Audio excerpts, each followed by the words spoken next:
Praise the Lord. இயேசுவின் ரத்தம் ஜெயம். தினமும் இயேசு நிகழ்ச்சிக்கு உங்களை கர்த்தராகிய இயேசு கிறிஸ்துவின் நாமத்தில் வரவேற்கிறேன். செய்தியின் தலைப்பு: உங்களது கனவை நனவாக்குற கர்த்தர். ஆதார வசனம் நெகேமியா 2:20. பரலோகத்தின் தேவனானவர் எங்களுக்கு காரியத்தை கைகூடி வர பண்ணுவார். பரலோக ஒத்தாசை பெற்றவர்களே, யாருக்கு காரியத்தை கைகூடி வர பண்ணுகிறார்? ஒரு எண்ணத்தை, ஒரு காரியத்தை, ஒரு வாக்கை யாருடைய இருதயத்தில் வைத்தாரோ அவர்களுக்கு. ஆம், வைத்தார். ஆனால் எத்தனை காலமாகிறது? நான் அதை நானே எண்ணிக்கொண்டேன் போல, நானே அந்த வாக்கு எடுத்துக்கொண்டேன் போல, கர்த்தர் கொடுக்கவில்லையாக்கும் என்று கொஞ்ச காலமாக அதற்காக ஜெபிக்கிறதை விட்டுவிட்டேன், தியானம் பண்ணுகிறதை விட்டுவிட்டேன். எந்த ஒரு மாறுதலும் இல்லை, அடையாளமும் இல்லை. வறண்ட பாறை நிலத்தில் தண்ணீருக்கு கிணறு வெட்டுவது போல உணர்ந்தேன், விட்டுவிட்டேன். கர்த்தரின் சித்தந்தானே நிறைவேற்றுவார், அவரே நடத்தட்டும் என்று விட்டுவிட்டேன் என்பவர்களுக்கு இந்த செய்தி. ஆம், அவரது சித்தத்தின்படி தான் நடத்துவார். உண்மைதான். என் சித்தம் உன்னை பற்றி இதுதான், இதை வைத்து ஜெபி, இந்த வார்த்தையை வைத்து ஜெபி, நான் உன்னுள் வைத்த எண்ணத்தை தியானி, நம்பு, விடாமல் பற்றிக்கொள், நான் நீதி உள்ள நியாயாதிபதி, கேட்க வைத்து விசுவாசத்தோடு உன்னை ஜெபிக்க வைத்துத்தான் கொடுப்பேன், நிறைவேற்றுவேன். இது என் பிரமாணம். ஆனால் எப்போது எப்படி நிறைவேற்றுவேன் என்பது அது நான் அமைத்த தீர்மானம். என்னுடைய நேரத்தில் என்னுடைய முறையில் நிறைவேற்றுவேன். ஒன்று நிச்சயம், மனதில் வைத்துக்கொள். உன்னை கேட்க வைத்து, ஜெபிக்க வைத்து, பரலோக ஒத்தாசையை கேட்க வைத்து, இந்த ஒத்தாசையே நம்ப வைத்து கொண்டிருக்கும். அதற்குத்தான் இந்த செய்தியை கொடுக்கிறேன். இதையெல்லாம் நான் உனக்கு செய்யவில்லையா, உணர்த்தவில்லையா, திரும்ப திரும்ப அந்த வாக்கை நான் பல வழிகளில் உனக்கு காட்டவில்லையா என்று கேட்கிறார் உங்களை பார்த்து. அநேகர் இதை கிடப்பில் போட்டு விட்டீர்கள், அதை திரும்ப எடுங்கள், மறுபடியும் ஜெபியுங்கள் என்று இன்று ஆவியானவர் நம்மோடு இடைப்படுகிறார். ஆபிரகாமோடே கர்த்தர் உடன்படிக்கை பண்ணினார். என்னவென்று?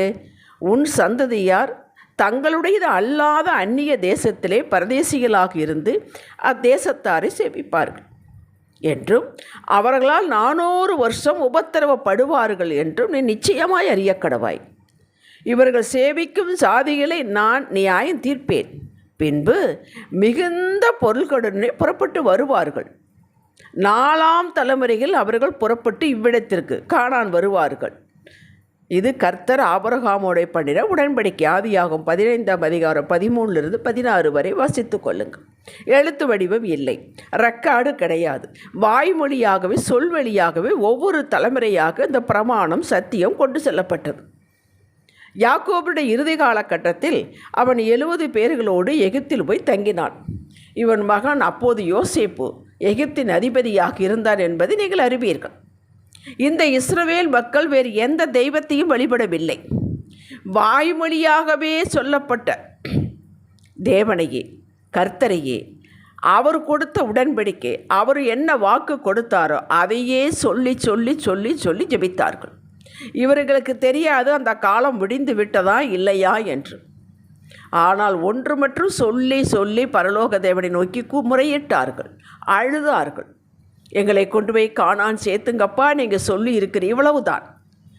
அது நமக்கா வேதம் இருக்கிறது, ஆண்டவர் வாக்கு கொடுக்கிறார், இருதயத்தில் தோன்றுகிறது, பிரசங்கம் ஒவ்வொரு வாரமும் கேட்குறோம். அந்த பிரசங்கத்தில் நமக்கு கொடுத்த வாக்கை ஆண்டவர் நினைவுபடுத்துகிறார். அப்படியெல்லாம் அங்கே ஏதும் இல்லையே. காலம் நிறைவேறியவுடன் கர்த்தர் இஸ்ரவேல் புத்திரை கண்ணோக்கினார் என்று வேதம் சொல்லுகிறது.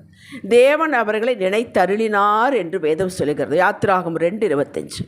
நினைத்தருளினார் என்பது மறந்ததை நினைவில் கொண்டு வந்தார் என்பது அல்ல.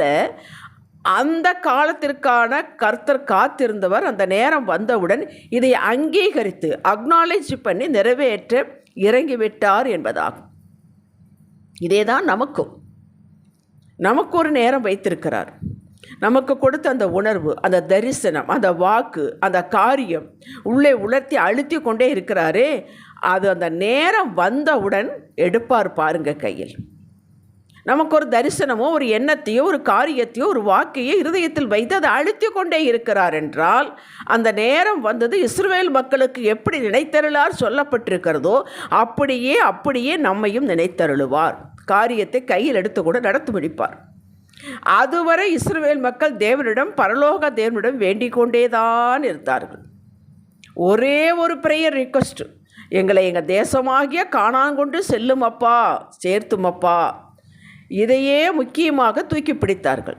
அப்படி நீங்கள் எத்தனையோ ஜெபங்களை, விண்ணப்பங்களை அவர் முன் வைக்கலாம். தினப்படி வாழ்க்கையில் நமக்கு எத்தனையோ தேவைகள் இருக்கிறது, ஜெபிக்கிறோம், தவறே இல்லை.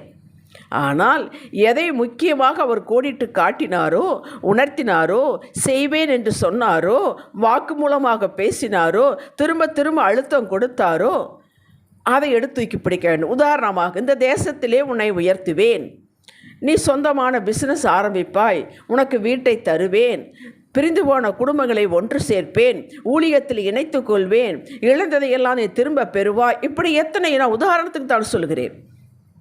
எதை உங்கள் இருதயத்தில் வைத்தாரோ அதை தினமும் அதற்கு மதிப்பு கொடுக்க வேண்டும். நீங்கள் ப்ரெஷரைஸ் பண்ண வேண்டும். அதை தினமும் தூக்கி பிடியுங்கள். தினமும் தகப்பனே இதை நிறைவேற்றி கொடுப்பதற்காக ஸ்தோத்திரம் என்று அவர் முன் அதை வையுங்கள். பின் நம்பிக்கையோடு பெற்றுக்கொள்வேன் என் நிச்சயத்தோடு தினமும் உங்கள் வாழ்வின் காரியங்களை, மற்ற காரியங்களை நீங்கள் கவனியுங்கள். இதற்கு ஒரு உதாரணம் சொல்லுகிறேன். நெகேமியா புஸ்தகம், அதிலே அர்த்தசஷ்டா காலம், பாபிலோனிலே யூதர்கள் போய் அங்கே அடிமைகளாக இருக்கிறார்கள் 70 வருடம். அப்போ அர்த்தசஷ்டா காலம், அதிலே நெகேமியா பானபாத்திரக்காரனாக அரண்மனையிலே கவர்மெண்ட் வேலையிலே இருக்கிறார். இங்கே யூதர்கள் எருசலேமிலிருந்து ஒரு செய்தி அவனுக்கு வருகிறது. தேவாலயம் இடிபட்டு விட்டது, அலங்கமெல்லாம் சுட்டெரித்து விட்டார்கள், அப்போ நகரமெல்லாம் சுட்டெரிக்கப்பட்டது என்று சொல்கிறார்கள். இவன் முகம் சோர்ந்து போய்விட்டான். ஐயோ, நம்முடைய தேசத்தில் இப்படி நடந்து விட்டதே, நம்ம ஊரில் இப்படி நடந்து விட்டதே என்று. அன்று அர்த்தசஷ்டா ராஜாவுக்கு அவன் பானம் வைக்கும் பொழுது முகம் சோர்ந்து இருக்கிறான். அப்போ ராஜா கேட்கிறார், இவ்வளவு காலம் நீ இப்போ சோர்ந்திருந்தலையே, ஏன் என்ன முகம் வாடலாக இருக்கிறாய் என்று அவன் சொல்லுகிறான். உடனே ராஜா அவனுக்கு லீவு கொடுத்து, கட்டளை கொடுத்து, புறப்படு என்று சொல்லி, கஜானாவில் இருந்து பணமெல்லாம் எடுத்து கொடுத்து, பொருட்களை எடுத்து கொடுத்து, மரங்களை எடுத்து கொடுத்து, யாரெல்லாம் யூதர்களை கூட்டி கொண்டு போவையோ நீ போய் கட்டி வா, அலங்கத்தை கட்டு என்று அனுப்பி வைத்தார். அவன் புறப்பட்டு வருகிறான். புறப்பட்டு வரும்பொழுது அதில் நெகேமியா 2:12 உங்களுக்காக நான் வாசித்து காட்டுகிறேன். நான் சில மனிதரை கூட்டிக் கொண்டு ராத்திரியிலே எழுந்து வந்து விட்டான், எருசலேமுக்கு வந்து விட்டார். எழுந்து நகர சோதனை செய்தேன். ஆனாலும் எருசலேமுக்காக செய்யும்படி என் தேவன் என் மனதிலே வைத்ததை நான் ஒருவருக்கும் அறிவிக்கவில்லை. இதுதான் முக்கியம். உங்களுக்கு ஒரு காரியம் சொல்லியிருப்பார் என்றால், நடத்துவேன் என்று சொல்லியிருப்பார் என்றால், அதை நீங்கள் யாரிடமும் சொல்லக்கூடாது. நீங்கள் மட்டும் மனதில், இருதயத்தில் வைத்து வைத்து அதை நீங்கள் ஜெபிக்க வேண்டும். அவன் அதைத்தான் சொல்லுகிறான். பின்பாடு நீங்கள் வசனங்களெல்லாம் அந்த 2ஆம் அதிகாரத்தை நீங்கள் படித்து பார்க்கும் பொழுது ஸ்டெப் பை ஸ்டெப்பாக அவன் முன்னேறுகிறான். யூத மக்களையெல்லாம் கூட்டி சேர்த்து, வாருங்கள் நம்ம எல்லாம் ஒன்று சேர்ந்து அலங்கத்தை கட்டுவோம், நான் அங்கிருந்து புறப்பட்டு வந்திருக்கிறேன், பொருட்கள் கொண்டு வந்திருக்கிறேன் என்று யூதர்களுக்கு மாத்திரம் அவன் சொல்லுகிறான். இது 17-18 நாம் பார்க்கலாம். அந்த நல்ல வேலைக்கு தங்கள் கைகளை திடப்படுத்தினார்கள் என்று இருக்கிறது. எந்த காரியத்தை நீங்கள் ஆரம்பித்தாலும், என்ன நீங்கள் இப்போ ஆண்டவரே இறங்கி வந்து செய்தாலும், அங்கே ஒரு எதிர்ப்பு இருக்கத்தான் செய்யும். அப்போ வசனம் 19, நெகேமியா 2:19 எதிர்ப்பு. சன்பல்லாத், தொபியா அப்படிங்கிறவங்க எழும்புகிறார்கள். எழும்பி இதை கட்டக்கூடாது, நீங்கள் ராஜாவுக்கு எதிராக இருக்கிறீர்கள் என்று கொண்டு தடுத்து விட்டார்கள். எந்த காரியம், எந்த ஊருக்கு போனாலும் சில சன்பல்லாத்துக்கள், தொபியாக்கள் இருக்கத்தான் செய்வார்கள். அவன் அதையெல்லாம் மேற்கொண்டு பொறுமையாக இருந்து 52 வாரங்களில் கட்டி முடிக்க கர்த்தர் உதவி செய்தார். காரியம் கைகூடி வந்தது.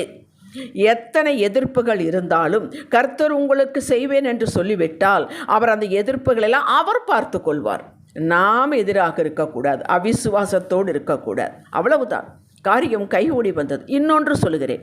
யோவான் 21ஆம் அதிகாரம் 3வது வசனத்தில், இப்பொழுது ஆண்டவர் உயிர் தெழுந்தால் இன்னும் பரலோகம் செல்லவில்லை, ஆங்காங்கே தன்னுடைய சீஷர்களுக்கு தம்மை காட்டி கொண்டு தான் வருகிறார். ஆனாலும் இந்த பேதுரு, யோவான், யாக்கோபு இவர்களெல்லாம் சேர்ந்து ஒரு 7 பேர் பழைய தொழில் மீன் பிடிக்க போய்விட்டார். இவர்களை அங்கிருந்தானே கூட்டிக் கொண்டு வந்தார். நான் உங்களை மனிதர்களை பிடிக்கவர்கள் ஆக்குவேன் என்று சொல்லி அவர்களுக்கு ஆண்டவர் செலுவையில் அறந்தார்கள், இறந்து விட்டார். 3ஆம் நாள் உயிர் தெழுந்தார். ஆனால் ஒன்றுமே நடக்கவில்லையே என்று பழைய தொழிலுக்கு போய்விட்டார். அங்கே போய் முழுது வலையை போடுகிறார்கள், ஒரு மீனும் அகப்படவில்லை. நம்முடைய கர்த்தருடைய நமக்கு என்ன வாக்கு கொடுத்தாரோ, என்ன தரிசனம் கொடுத்தாரோ, என்ன உணர்த்தி வருகிறாரோ, அதற்கு எதிரடியாக அவருடைய சித்தத்துக்கு எதிரடியாக நாம் செய்யும் பொழுது வாய்க்கவே வாய்க்காது, வாய்க்க விட மாட்டார். ஏன்னா வாய்த்தால் அப்படி போய் விடுவோம். அப்பொழுது கரையிலே ஆண்டவர் நிற்கிறார். இதை நீங்கள் எடுத்து படித்து பாருங்கள், யோவான் 21ஆம் அதிகாரத்தை. இப்போது வலப்பக்கத்தில் போடுங்கப்பா சொல்கிறார். வலப்பக்கத்தில் போடுகிறார்கள். அல்லது 153 பெரிய மீன்கள், வலை கிளியத்தக்கது. இதனை பொருள் என்ன? என்னால் அல்லாமல் உங்களால் ஒன்றும் செய்ய முடியாது. என் சித்தம் எதுவோ அதுதான் நடக்கும். அதுதான் இது இந்த வசனம் அதுக்கு சொல்லுகிறது. அப்புறம் பின்பு வீட்டு கூட்டி கொண்டு வந்து விட்டார். பரலோக ஒத்தாசை எப்போதும் கேளுங்கள். ஆண்டவரே, நீங்கள் தரிசனம் கொடுத்தீர், வாக்கு கொடுத்தீர், ஒரு உணர்வை கொடுத்தீர், ஒரு ஆசையை கொடுத்தீர், ஒரு விருப்பத்தை கொடுத்தீர். ஆனால் அதற்குண்டான காரியங்கள் ஒன்று நடக்கவில்லை என்று அவரிடமே கேளுங்கள், மனிதரிடம் சொல்லாதீர்கள். சின்ன காரியமோ பெரிய காரியமோ பரலோக ஒத்தாசை சகாயத்தையே நாடுங்கள். கர்த்தர் செய்வேன் என்று சொன்னதை கட்டாயம் செய்வார். செய்யாமல் விட்டதையே இல்லை. அப்படி ஒரு சாட்சியே இல்லை. எசேக்கியேல் 36 அந்த வசனத்தை வாசியுங்கள். கடைசியில் ஒரு வரி இருக்கும், நான் அதை சொன்னேன், அதை செய்வேன். அதுக்கு மேலே அதுக்கு என்டோர்ஸ்மெண்ட் தேவையே இல்லை. உங்களை எப்படி இவர் விட்டு விடுவார்? நிச்சயம் நிறைவேற்றி தருவார். காரியத்தை வாய்க்க செய்வார். அந்தந்த நேரத்தில் காரியத்தை கைகூடி வர பண்ணுவார். எதிரிகள் வரும், சன்பல்லாத்துக்கள் வருவார்கள், தொபியாக்கள் வருவார்கள். வலையை போட்டால் ஒன்றுமே கிடைக்காது, எல்லாம் இருக்கத்தான் செய்யும். ஆனால் கர்த்தர் பார்த்து கொள்வார். நீங்கள் மட்டும் தடையாக இருக்காதீர்கள். நீங்கள் அவிசுவாசத்தோடு இருக்காதீர்கள். நீங்கள் அவர் தேடுவதை விட்டு விடாதீர்கள். நீங்கள் எப்படி சோகமாக இருக்காதீர்கள். இதெல்லாம் அவருக்கு பிடிக்காத காரியங்கள். கர்த்தருடைய வேலையை, நம்முடைய காரியம், நம்முடைய எதிர்பார்ப்பு, நம்மிடம் என்ன எதிர்பார்க்கிறார்? அவர் உங்கள் இருதயத்தில் வைத்த அந்த எண்ணம், அந்த உணர்வு, அந்த காரியம், அந்த வாக்கு, தரிசனம் எதுவோ அதை பசுமையாக தினமும் தியானித்து அறிக்கையிட்டு, தகப்பனை ஏற்ற காலத்தில் நிறைவேற்றி கொடுக்க போவதற்காக ஸ்தோத்திரம், ஆசீர்வாதத்துக்கு ஸ்தோத்திரம் என்று தினமும் ஸ்தோத்திரம் செலுத்தி அவரது உறவில் எப்படி இருக்க வேண்டுமென்று ஆவியான உணர்த்துகிறாரோ அப்படியே மகிழ்ச்சியாக இருங்கள்.